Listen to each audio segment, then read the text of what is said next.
Excellent. Mr. Green, you're recognized for 5 minutes. Thank you, Mr. Chairman, and I thank all of the chairpersons as well.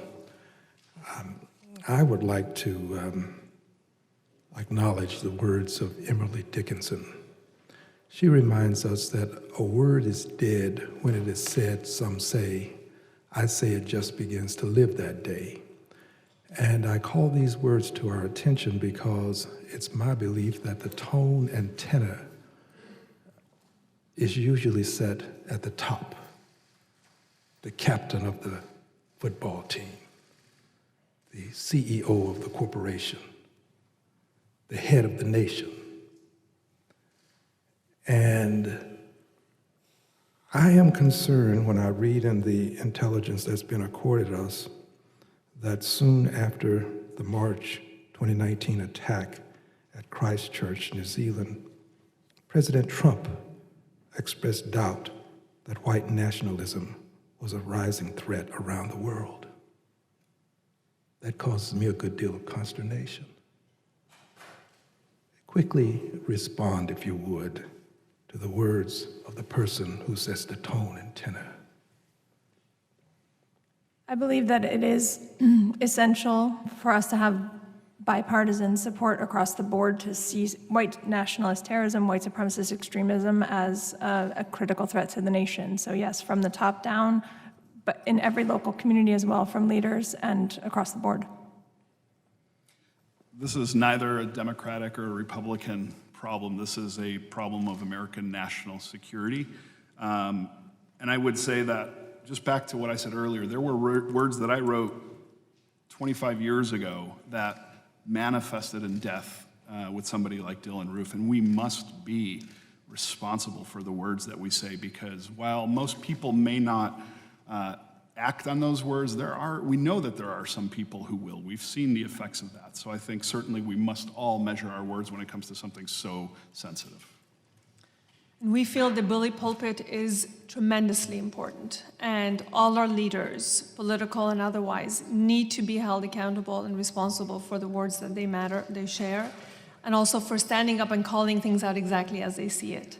So words matter, and I think all our leaders should be unequivocal about what is going on in our country today.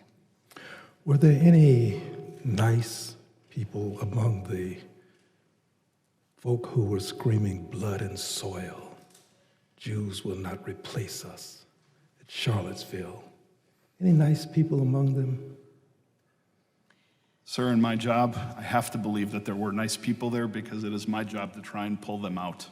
However, I think the statement of very fine people there was a very dangerous one because it did equivocate two things that were not equal. Finally, this, I've lived a long time. Sometimes I think I've lived too long, to be quite honest. I've seen what racism can do to people.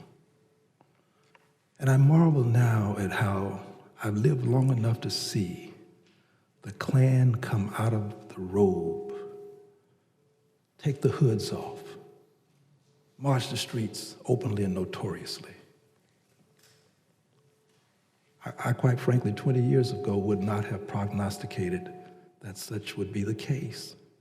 Something has happened to give them reason to believe that they can show their faces. Please, I have 1 minute left. What happened? A lot of things have happened that have brought, I would say, the underlying racist, things that people used to hide out. So it's not just the fringes coming, it's that the racism has moved more into the mainstream. And I think we're seeing that the way that social media operates, the kind of rhetoric that we hear from political leaders and in the media has legitimized and reinforced those words. And I think the kind of manifestos and the global circulation of videos seems to empower these people as well. I know that you all have salient answers, but I have to ask this question quickly. Do you believe that those who tolerate bigotry and hate perpetuate it? Toleration, perpetuation, acceptance, perpetuation? Please respond.